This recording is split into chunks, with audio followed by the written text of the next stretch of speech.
Do you need to replace the heatsink on your Dell Latitude 5430? Well, I'm going to show you how. Also, you can click the top right of the screen to find this part or tools or additional help on our website, including written step-by-step tutorials with detailed images.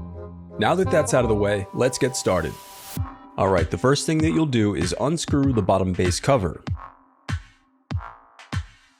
Then you can use a plastic scribe to pry open and separate the bottom base cover. To prevent static discharge, I recommend disconnecting your battery before moving any further. I also recommend sorting out your screws as you take apart your laptop. It'll make it that much easier during reassembly. Now unscrew and disconnect the heatsink fan assembly.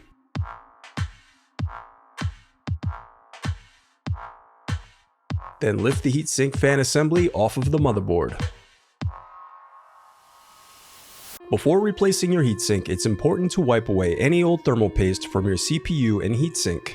Note, for maximum cooling of the processor, do not touch the heat transfer areas on the heatsink and CPU. The oils on your skin can reduce the heat transfer capability of the thermal paste. Then apply a small amount of thermal paste to the CPU before replacing your heatsink. The reassembly of your laptop is as simple as following your steps in reverse.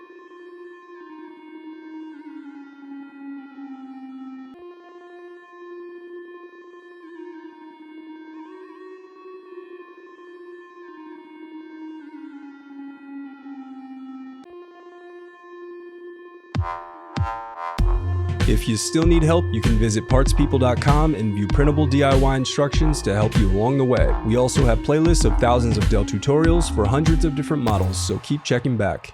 Thanks for watching.